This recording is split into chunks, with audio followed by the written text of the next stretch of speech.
5051 is called we call this 8051 as.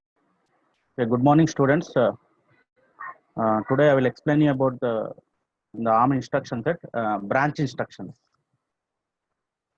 So branch instructions. If you see this branch instructions, there are two instructions we are using. This is B, branch, unconditional branch. In this you will get some condition, branch if not equal, branch if equal, like that. So when you are calling, when you're using this branch instruction, so PC will be loaded with whatever the label you are calling. So PC will be loaded with this label. Uh, and next, branch and link. So branch and link, this is same as you're calling a subroutine. So branch and with link means, so PC will be loaded with this label, and whatever the return address is there, return address will be saved in the link register. As you know, in the ARM, you are using R14 as a link register. So R14 as a link register. So it will do that. So when you are calling this branch and link, so it will go to that subroutine, some small program. It will execute that. So after executing that, again PC will be loaded into so R14.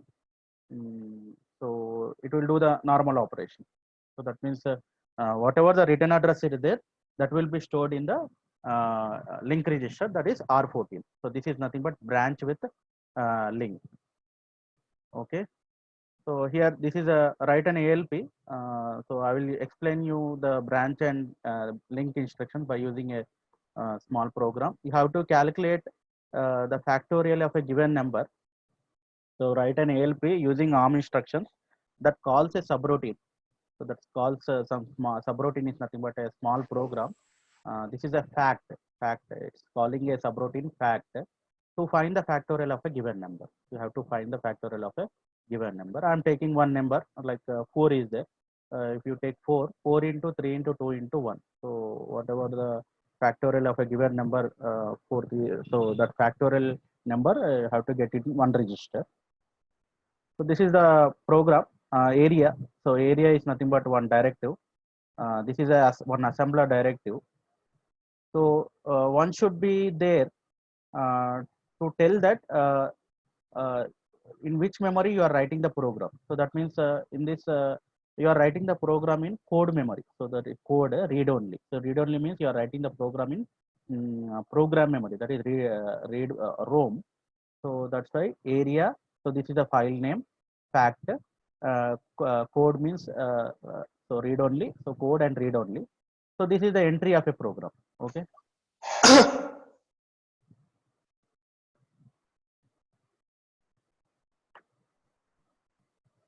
So this is entry of a program. So entry of a program.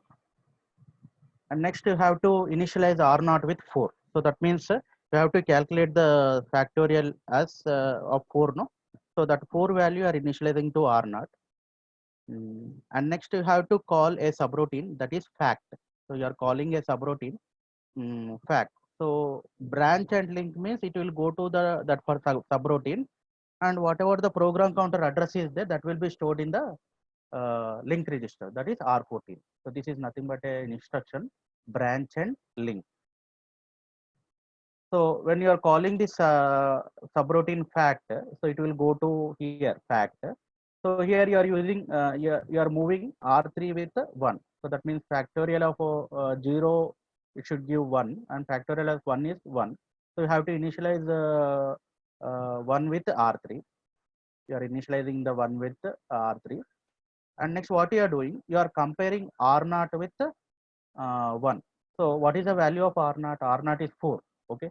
So that means what this compare instruction will do, it will compare the so it will subtract the two numbers. Okay. So the value will not change, just flags will be affected. Flags present in CPSR register. So whatever the conditional flags are there, so that will be affected. So comparing R0 comma 1. So that means here you are comparing what is the value of R0? 4. 4 minus 1 you are comparing.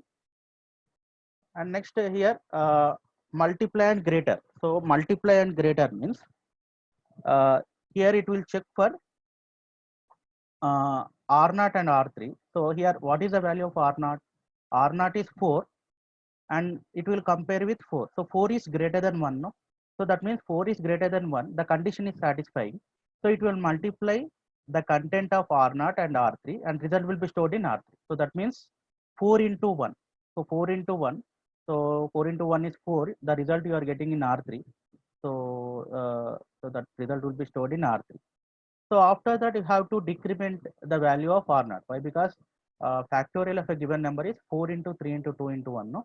So subtract if greater. So that means again it will check for is R0 is 4. R0 is greater than 1. So the condition is satisfying. So subtract. So if it is greater, it will do the subtraction operation. So here what it will do, 4 minus 1. So that means uh, 4 minus 1 is 3. So that value will be saved in R0. Okay. And next it will check for the condition branch if greater. So that means again, so now what is the value of R0? R0 is 3. So 3 is greater than 1. So 3 is greater than 1. So condition is satisfying. It is greater. So branch. This is an unconditional branch. Branch if greater, loop. So where it should come? It should come to the loop. Okay. So again it will come to the loop. Now R0 is 3. 3 is greater than 1. Condition is satisfying. Again multiply if greater.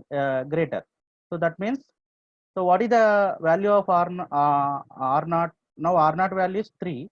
So what is the previous value of R3? 4. So 3 into 4 means result is 12. In hexadecimal, 12 means C. So that C will be saved in R3. Okay. Now subtract if greater.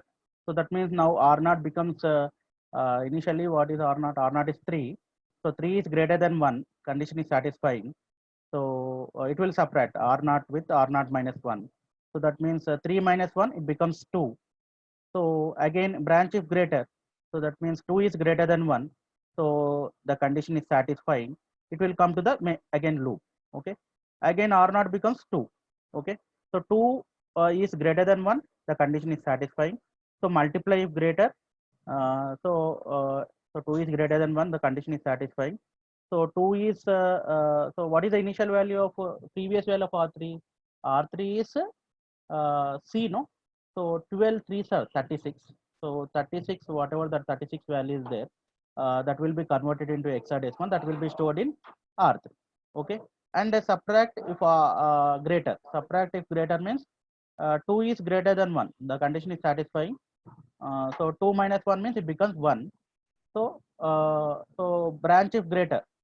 So branch if greater means the R0 becomes 1, no? If the condition is not satisfying, it will come out of the loop. So like that, it will multiply 4 into 3 into 2 and into 1 is already the initial value. Initialize this R3 as the 1, no?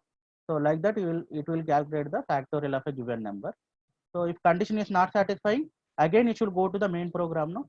So whatever the return address is there, that will be saved in the link register. So our R14 is nothing but the link register, no?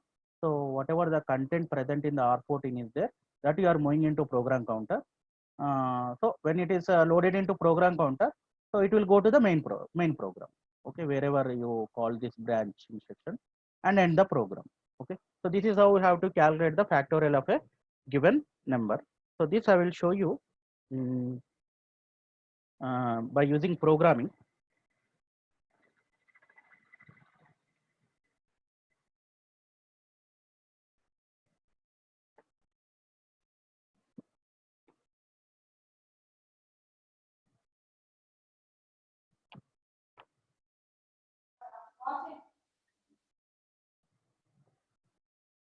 One second.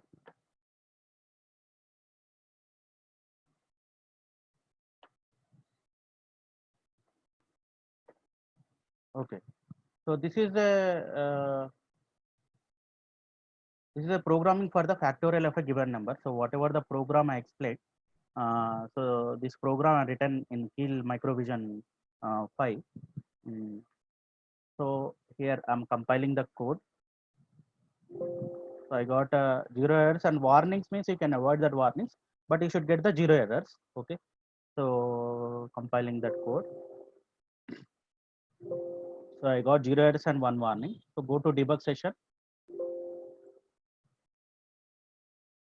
So when you are going to debug session, so if you see here, uh, so if you identify this program counter is nothing but R15, no? So program counter address here, the program counter address is all zeros, and next the program counter address is what 4. So every time the program counter address will be incremented by 4. Why? Because this is a 32-bit value. 8 bits means one memory location. So every time when you are executing one instruction, the memory location will be incremented by 4. Okay. So here program counter address is 000, all zeros, and here 4, and here 8. So when it will come to here, it becomes 12. 12 means what? Hexadecimal. So that means when you are calling this one, there should be some program counter address is there, no? That will be saved in link register. What is our link register? R14. Okay. So I will show you in step by step how this program will be executed. So here you have to see in the registers. These are the R0 to R15. R0 to R12 are nothing but the general purpose registers, and this is the stack pointer. It will point to the top of the stack, and this is a link register. So when you are using branch and link, return address will be saved in this register. Okay, and program counter is a register which will point to the address of the next instruction. Okay, so this is a CPSR. So CPSR means some flags will be saved, conditional flags, and whatever the mode you are operating, which mode you are operating, this will be saved in CPSR. Okay, so step by step, if you see, so first R0 will be initialized with what? 4. Okay, R0 is initialized with 4. So here, what is the program counter address? 4. So when it is executing this instruction, this program counter will point to the address of the next instruction. Okay, so what is the program counter address? 04. So this is the program counter address. So now see here. So when you are calling branch of link, so fact, it came to fact. So this here it came to fact. So this program counter address is there, no? That will be saved in the link register. So what is the program counter address? 0x70 followed by 8. Okay. So this address will be saved in the link register. Now what is the PC value? PC value is 0x70 followed by C. Okay. So this is the address will be loaded into the program counter. Okay. Now you are comparing R0 with 1. So what is the value of R0? 4. So 4 is so now R3 is reloaded with 1. See here, R3 is loaded with 1. Next you are comparing R0 with 1. So 4 is greater than 1. So this condition is satisfied. When this condition is satisfied, then only it will come to the next instruction. Okay. So multiply and greater. So that means it will multiply R0 and R3. So what is the value of R0? 4. And now what is the value of R3? R3 is 1. 4 into 1 is 4. So that will come into R3. Next instruction, if you identify, see here. So R3 you got as 4. 4 into 1 is how much? 4. Next step, you have to subtract R0. No? So subtract if greater. If condition is satisfying, subtract if greater. You have to subtract R0 with 1. So what is R0 value? 3. Okay. So branch if greater. So if 3 is greater than 1, condition is satisfying, it will go to the loop. It will come to the loop. Again, you are comparing 3 and 1. Is 3 is greater than 1? True. So it will come to the next instruction. Multiply and greater. So that means what is the initial previous value of R3? 4. And R0 is 3. 4 into 3 means how much? 12. So 12 in hexadecimal is how much? 1C. 1C will be saved in R3. C. Sorry, 0C. 0x 7 zeros followed by C. So 12 in hexadecimal is C. So that will be saved in R3. Okay. Now next step, you have to subtract R0 with 1. So 3 minus 1 is how much? 2. So R0 becomes 2. Branch if greater. 2 is greater than 1. So condition is satisfying. It will come to the loop. So condition is satisfying. Again it will come to the loop. Again comparing R0 with 1. So 2 is greater than 1. So condition is satisfying. then it will come to the next instruction. So multiply R0 and R3. So what is R3 value? C. What is R0 value? 2. So that means 12 2s are 24. So 24 hexadecimal value, hexadecimal equivalent will be stored in R3. See here. So 24 hexadecimal value is 18. So 18 will come into R3. So 18 will be come into the, this is our result. So normally 4 factorial is how much? 24. 24 in hexadecimal is how much? 18. So 18 will be come into the R3. So next step, R0 becomes 1. So branch if greater. So now 1 equal to 1. No? So it is a condition is not satisfying. It will come, simply it will come to the next instance. So one more loop will be executed. So 4 into 1. Now it will be executed, subtracted. So now R0 becomes 1. So it will come to the next instruction. The condition is not satisfied.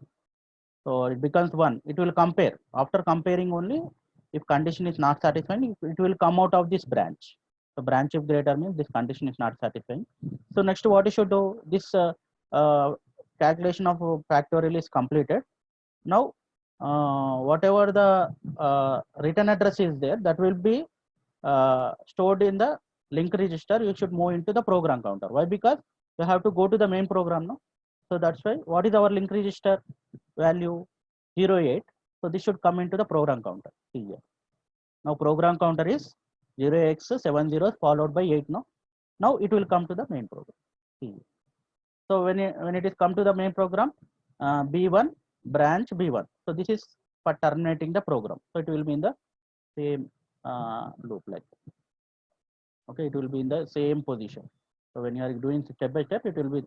So in order to stop the program, you are using B1 B1. Okay, so like that you can implement the program using the key. So this is our result. Result is coming in register R3. So 4 factorial is 24. We are converting into hexadecimal. You are getting 18H. Okay. So this is how we have to do the factorial of a given number.